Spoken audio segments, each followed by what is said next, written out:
किसी गांव में एक बूढ़ा व्यक्ति अपने बेटे और बहू के साथ रहता था।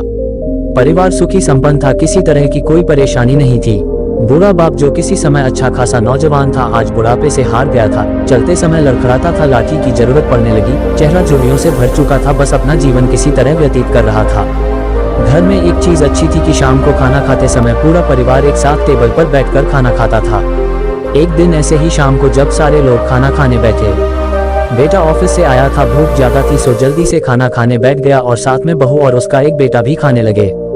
बूढ़े हाथ जैसे ही थाली उठाने को हुए, थाली हाथ से छिटक गई, थोड़ी दाल टेबल पे गिर गई। बहू बेटे ने घृणा दृष्टि से पिता की ओर देखा और फिर से अपना खाने में लग गए। बूढ़े पिता ने जैसे ही अपने हिलते हाथों से खाना खाना शुरू किया तो खाना कभी कपड़ों पे गिरता, कभी जमीन पर। बहू चिढ़ते हुए कहा, हे राम, कितनी गंदी तरह से खाते हैं, मन करता है इनकी थाली किसी अलग कोने में लगवा देते हैं। बेटे ने भी ऐसे सिर हिलाया जैसे पत्नी की बात से सहमत हो। उनका बेटा ये सब मासूमियत से देख रहा था। अगले दिन पिता की थाली उस टेबल से हटाकर एक कोने में लगवा दी गई।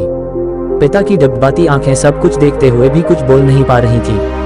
बूढ़ा पिता रोज की तरह खाना खाने लगा। खाना कभी इधर गिरता, कभी उधर। छोटा बच्चा अपना खाना छोड़कर लगातार अपने दादा की तरफ देख रहा था। माँ ने पूछा, क्या हुआ बेटे, तुम दादाजी की तरफ क्या देख रहे हो और खाना क्यों नहीं खा रहे? बच्चा बड़ी मासूमियत से बोला, माँ, मैं सीख रहा हूँ कि वृद्धों के साथ कैसा व्यवहार करना चाहिए। जब मैं बड़ा हो जाऊंगा और आप लोग बूढ़े हो जाओगे तो मैं भी आपको इसी तरह कोने में खाना खिलाया करूंगा। बच्चे के मुंह से ऐसा सुनते ही बेटे और बहू दोनों कांप उठे। शायद बच्चे की बात उनके मन में बैठ गई थी, क्योंकि बच्चा ने मासूमियत के साथ एक बहुत बड़ा सबक दोनों लोगों को दिया था।